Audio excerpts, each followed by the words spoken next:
Halo semuanya, pada kesempatan kali ini saya ingin menjelaskan suatu permasalahan yang sering terjadi di lingkungan sekitar kita, terutama di lingkungan sekolah. Kira-kira apa ya? Ya, yaitu bullying dan perundungan.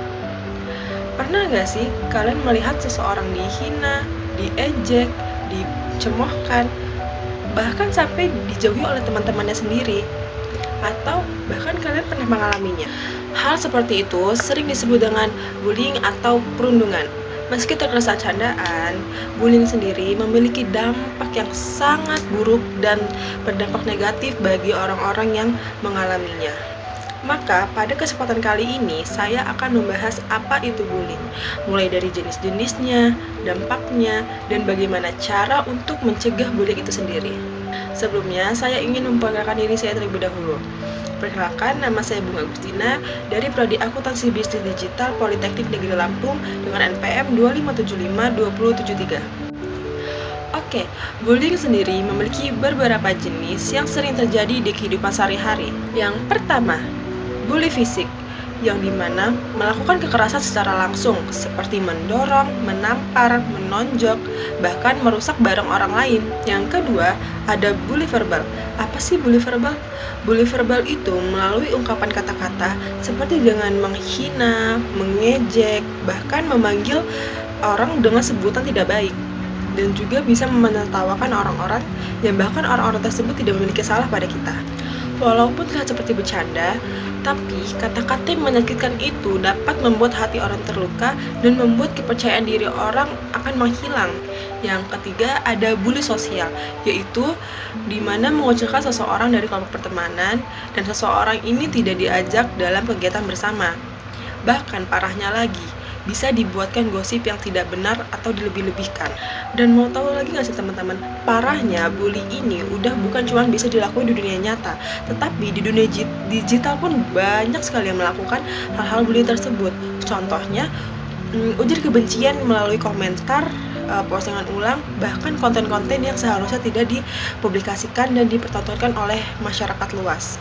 Dan hal tadi itu disebut dengan cyberbullying, yaitu bullying yang dilakukan melalui internet dan disebarluaskan oleh media sosial.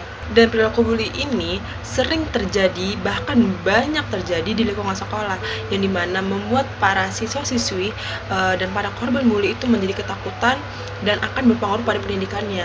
Yang dimana mereka merasa sendirian, tidak ada yang merangkul, dan bahkan merasa jika mereka masuk pun hanya menjadi bahan cemoohan dan akan membuat mereka ketakutan.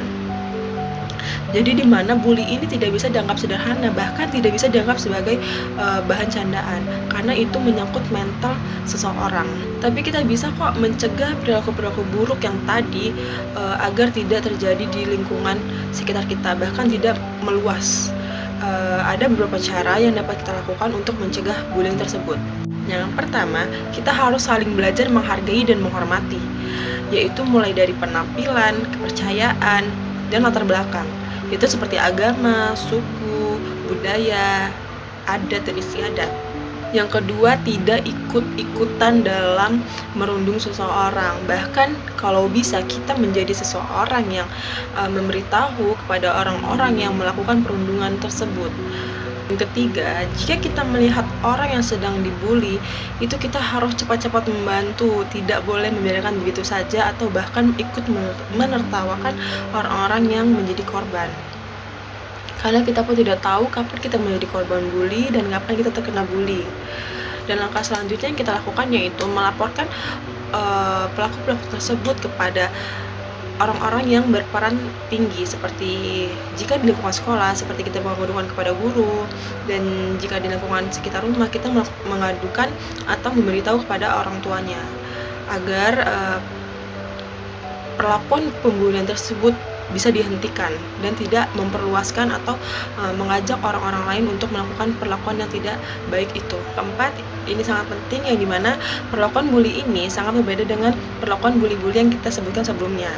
Ya betul, ini perlakuan bully yang dilakukan di era digital, yang dimana cara mencegahnya tuh kita harus sangat berhati-hati saat berkomentar, mengupload sesuatu atau memposting sesuatu di media sosial, bahkan menyebarluaskan berita-berita yang belum tahu itu fakta atau bukan.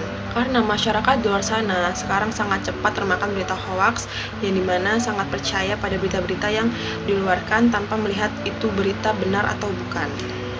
Maka dari itu teman-teman, bullying adalah suatu perilaku yang tidak baik yang dapat menyakiti orang lain secara fisik maupun mental. Dan oleh karena itu, tanggung jawab kita sekarang adalah untuk menciptakan lingkungan yang baik, nyaman, dan aman. Semoga setelah ini saya, teman-teman, dan orang di luar sana bisa lebih peduli terhadap orang-orang yang ada di sekitar dan tidak melakukan suatu perbuatan buruk yang telah kita pelajari sebelumnya, yaitu bullying maupun bullying secara langsung dan tidak langsung. Mungkin hanya itu yang dapat saya sampaikan. Maaf jika ada kekurangan kata atau pemilihan kata. Saya akhiri. Wassalamualaikum warahmatullahi wabarakatuh. Terima kasih semuanya.